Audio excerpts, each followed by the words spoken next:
What's up, you guys? This is One and Done Weekly. My name is Sarah. I was gonna take you on a walk today because it's so beautiful outside, but I realized it's trash day in my neighborhood and that might be a little bit obnoxious. So just decided to take you in my backyard. So what's up, Anna Maria? So today I want to talk to you about the dreaded plateau. You know what I'm talking about. You're on some kind of a transformation plan. You have been rocking it. You're doing all of the things and your body has been responding exactly how you want it to. And then you wake up one day and you realize, wait a minute, I haven't seen any results. And it feels like it's been a week or so. Maybe it's been a few weeks. And then the anxiety begins to hit and you realize, oh no, I think I've hit a plateau. We have all been there. We've all been there, and it's very frustrating. Now, for the sake of this discussion, I want to define what I mean by plateau. I am talking about if you are on a very clear, measurable plan. So you are on some kind of a diet or a meal plan or something. So it's an intentional program that you're on, and you have your results have plateaued for like a few weeks.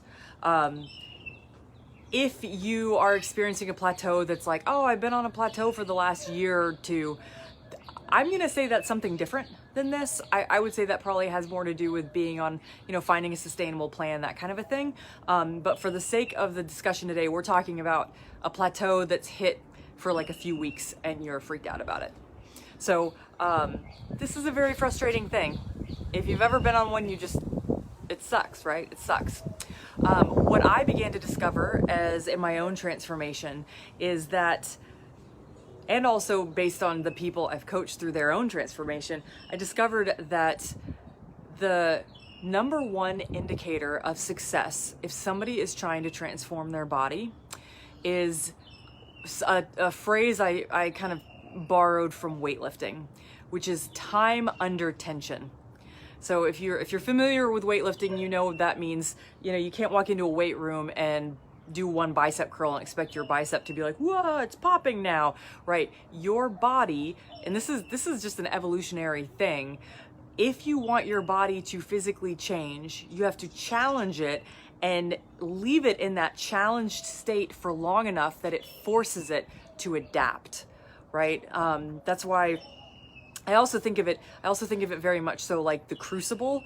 What the Marines, their basic training, they call it the crucible. It's kind of similar, right? If you wanna become a Marine, you come in as just a normal civilian, and then you've got to put yourself through some pretty intense training to be able to change.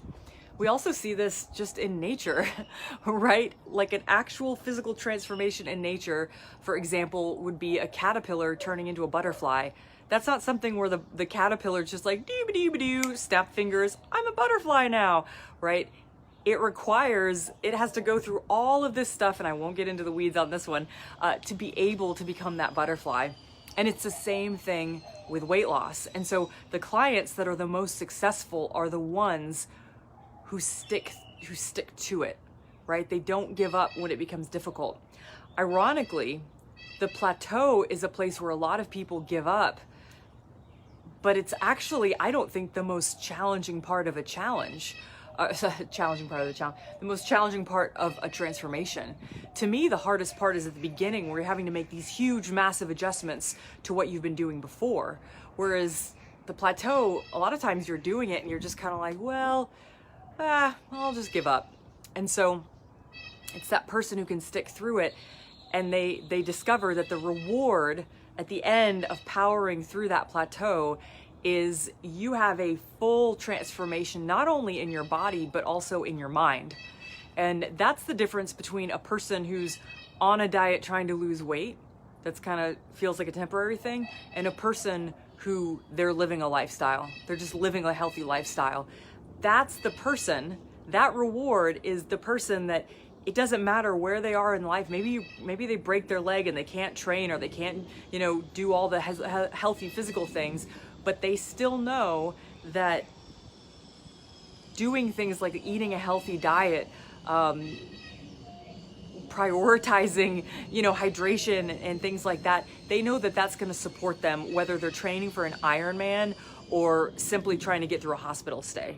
So that is the reward. And you might be thinking, great, Sarah, how do I get to that reward now? This plateau is the worst. Great question. So number one, first thing I would say is I would offer you a reframe of the plateau. So a lot of times when we get on a transformation journey, we are expecting that we're going to start this diet and we're just going to power through, go all the way until the end, and then boom, we're in the body of our dreams. But if you have been a human being for long enough, you might know that our energy ebbs and flows, right? We don't stay awake for 24 hours a day. We wake up, we're awake for, half the day, and then we sleep for, well, maybe not half the day, but you get what I'm saying. It's appropriate to be awake at times, and it's appropriate to sleep at times. Now, this is probably the yoga teacher in me talking, but the best metaphor I have for this is breathing. We don't always inhale, and we don't always exhale, right? We take an in-breath, and that prepares for the out-breath, which prepares for the in-breath. So it's this ebb and flow. And what I would offer you with this reframe of the plateau is that rather than being afraid of it, what if you expect it? What if you just know at some point on my transformation journey, I know there is going to be a plateau. And in that knowledge, we also have to kind of dig into well, what's the purpose of it then? Why are we plateauing when we could just keep losing weight? Well, going along with that in-breath and out-breath, to me, I view a plateau as the breathing in. It's the prepping, it's the pausing and taking time to adjust and prepare for the next out-breath of weight loss that you're going to do.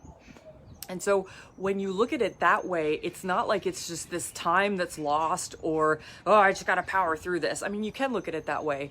But when you realize, wait a minute, this is a vital part of the journey, then that takes care of the anxiety, I find. The second thing that I would say is I would invite you to assess, is this, number one, is this a physical plateau or is it a mental plateau? So a physical plateau is one where you are following all of your plan, but your body has just stopped losing weight. That's it. It's just stopped, and you have no idea why. If that's you, I would say that is absolutely your body simply adapting and acclimating to your new weight, to where you are right now. And so it's even more so important that you simply keep going, knowing that your body is prepping for the next out breath, right? The other thing I would say is if you're just really hating that you're not seeing results on the scale, it's oftentimes helpful to give yourself some kind of a performance goal to work towards. So what I mean by that is keep doing what you're doing in the kitchen with your nutrition, but maybe if you've never been able to do a full push-up, maybe now is a good time to work on your push-up form. Maybe you can try and hit a goal of 20 push-ups. Maybe you can do a pull-up, something like that. So giving yourself some kind of performance goal to hit would be a great thing to do during a plateau. Now, if you decide, so we've got the physical plateau we've already talked about. The other option is it could be a mental plateau. A mental plateau is where you've actually become kind of lax on your planning. Not your planning, you're on your plan itself. And so what that looks like is maybe you're sneaking in a few more treats than your plan calls for. Maybe you're not quite measuring all your food if that's what you're doing on your plan.